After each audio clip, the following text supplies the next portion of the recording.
এমন অদ্ভুত ধরনের আনারস এর আগে আপনারা কখনো দেখেছেন? আজকের ভিডিওতে চায়নার খুব সুন্দর একটি গ্রাম দেখাবো এবং সেখানে ভিন্ন ভিন্ন প্রজাতির বেশ কিছু ফল দেখাবো যেগুলো হয়তো আপনারা এর আগে কখনোই দেখেননি।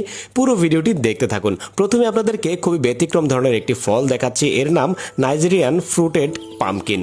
আর এই ফলটি দেখতে অনেকটা বিশাল বড় কামরাঙ্গা কিংবা ধুন্দুলের মতো, আর বিশাল বড় আকৃতির এই ফলের ভিতরের বীজ এবং শ্বাস এটা খাওয়া যায়। দেখতে পাচ্ছেন এর ভিতরের শ্বাস, এর উপরে লবণ মরিচ দিয়ে এই মেয়েটি খাচ্ছে। আর এই ফলটি খুবই ব্যতিক্রম ধরনের, পৃথিবীর অন্যতম বিরল প্রজাতির একটি ফল। এরকম আরও অনেকগুলো বিরল ফল দেখাবো। বিশাল বড় বেলের মতো কিংবা ফুটবলের মতো দেখতে এই ফলটির নাম হলো ক্যালাবাস। আর এটি খুবই বিরল এবং ব্যতিক্রম প্রজাতির একটি ফল।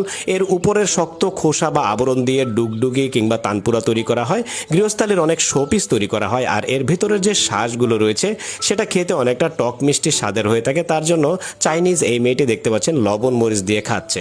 এরপর আপনাদেরকে দেখাচ্ছি খুবই ব্যতিক্রম ধরনের একটি আনারস যার নাম ক্রেস্টেড পাইনাপেল। আর এই ধরনের আনারসগুলো পৃথিবীর খুব কম জায়গাতে দেখা যায়। এটা কোনো কৃত্রিম উপায়ে তৈরি করা আনারস না, বরং প্রাকৃতিকভাবেই তৈরি হয় এই আনারসগুলো। সব জায়গায় এটা পাওয়া যায় না। আর দেখতে পাচ্ছেন আনারসটা কিন্তু ব্যতিক্রম হলেও এর ভেতরটা কিন্তু একদম স্বাভাবিক আনারসের মতোই টক মিষ্টি হয়ে থাকে এই আনারসগুলো। এরপর আপনাদেরকে দেখাচ্ছি বিশাল বড় একটা আতা বা শরুফা ফল, দেখতে কালো, বিশাল বড়।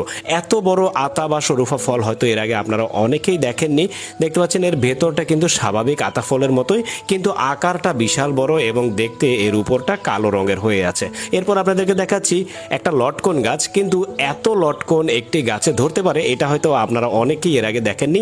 চায়নার একটি গ্রামে এত সুন্দর একটি লটকন গাছে দেখতে পাচ্ছেন প্রচুর পরিমাণে লটকন ধরে আছে। অনেকের কাছেই এই ফলগুলো দেখে কিছুটা অবাস্তব মনে হতে পারে, কারণ এতগুলো ফল একটা গাছে ধরতে পারে তাদের ধারণার বাহিরে। দেখেন এইখানে আরেকটা ব্যতিক্রম ধরনের ফল দেখাচ্ছি, এটার নাম হচ্ছে প্যাশন ফ্রুট। আর এই প্যাশন ফ্রুটটা চায়নায় খুবই জনপ্রিয়। ভেতরের যে বিচিগুলো থাকে এই ফলের, এটি খাওয়া হয়, টক মিষ্টি স্বাদের হয়ে থাকে। তারপর দেখেন এখানে একটা গাছে কতগুলো কাঁঠাল ধরে আছে, আর প্রতিটা কাঁঠালের সাইজ কিন্তু বিশাল বড় বড়। যাই হোক, আজকের মতো এই পর্যন্তই। কেমন লাগলো আজকের ভিডিওটি কমেন্ট করে আপনাদের মতামত জানাবেন। ভিডিওটি ভালো লাগলে লাইক, কমেন্ট এবং শেয়ার করে দিন আপনার বন্ধুদের সাথে। ফেসবুক, ইউটিউবে আমাদের ফলো এবং সাবস্ক্রাইব করে পাশেই থাকুন। ধন্যবাদ।